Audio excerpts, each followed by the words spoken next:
उत्तर प्रदेश विधानसभा चुनाव की तारीखों का ऐलान हो चुका है। ऐसे में यूपी की राजनीति में एक तरह से भूचाल जैसा आ गया है। तमाम राजनीतिक दलों के नेताओं का एक दल से दूसरे दलों में आना जाना लगा हुआ है। हमारे साथ इस वक्त सुहेलदेव भारतीय समाज पार्टी के राष्ट्रीय अध्यक्ष ओम प्रकाश राजभर जी हैं। सर, एनबीटी में बहुत बहुत स्वागत है आपका। Thank you. वर्तमान में सर जो राजनीति चल रही है, क्या कहेंगे इस पर?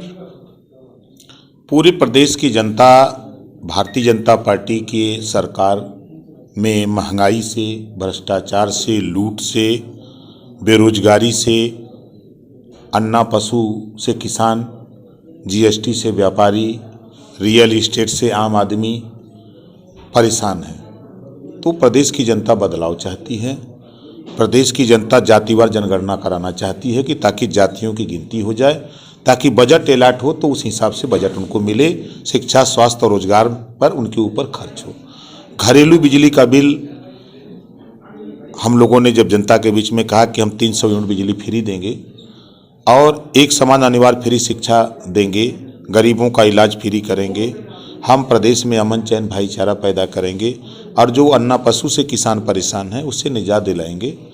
तो प्रदेश की जनता मन बना चुकी है कि हम उत्तर प्रदेश में इस नाम बदलने वाली सरकार, और एक काम नहीं बल्कि नाम बदल करके अपना वाहवाही लूटने वाली सरकार को हम लोग बदलना चाहते हैं।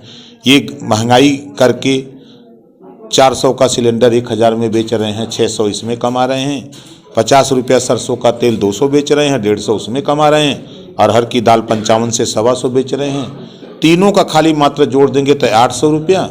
इसी में नमक और चना और अनाज 5 किलो 200 रुपया दे के 600 खुद बचा रही है सरकार और ढिढोरा पीट रही। गरीबों का नग धोती खोल के गरीबों के सर पे बांध के बाजा बजा रही है कि हम गरीबों को बहुत राशन बांट रहे हैं।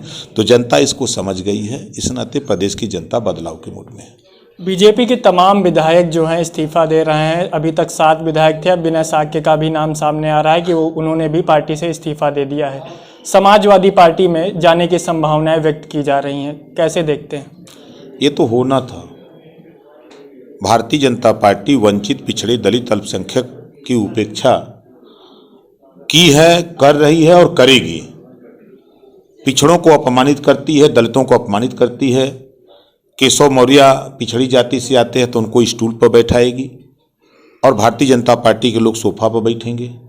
स्वतंत्र देव पटेल पिछड़ी जाति से आते हैं, उनको फाइबर की कुर्सी मिलेगी, वहीं बगल में सोफा पर बैठेगी भाजपा के नेता लोग।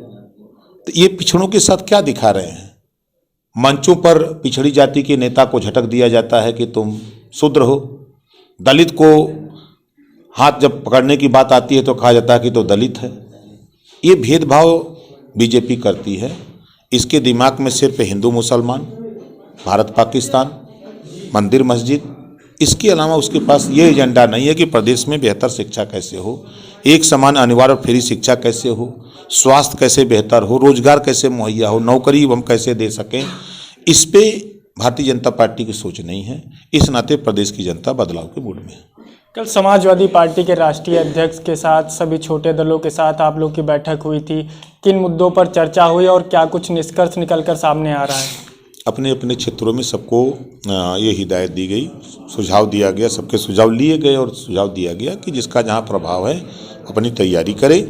और जातिवार जनगणना की बात, 300 यूनिट बिजली फ्री देने की बात, अन्ना पशु से छुटकारा दिलाने की बात, सामाजिक न्याय समिति की रिपोर्ट की बात, गरीबों के इलाज फ्री करने की बात, इन सब मुद्दों को जनता के बीच में जहाँ तक नहीं पहुँचा है वहाँ पहुँचाने के लिए सब लोग जोर लगाइए और चरणबद्ध तरीके से जहाँ जिसका प्रभाव है उस तरह सूची जारी होती रहेगी। कुछ अभी इस टिकट को लेकर क्या कुछ बात क्लियर हुई कि इतनी सीटें आपको मिलेंगी या इतनी सीटें दूसरे दल को मिलेंगी? कुछ इस पर चर्चा हुई क्या? नहीं, इस पर कोई चर्चा नहीं। तो ये ओम प्रकाश राजभर जी थे, जिनका साफ तौर पर कहना है कि उत्तर प्रदेश में आगामी 2022 के विधानसभा चुनाव को लेकर समाजवादी पार्टी के साथ जो सुहेलदेव भारतीय समाज पार्टी का गठबंधन है वह पूरी तरह पूर्ण बहुमत से जीत दर्ज करेगा। लखनऊ से एनबीटी ऑनलाइन के लिए संदीप तिवारी।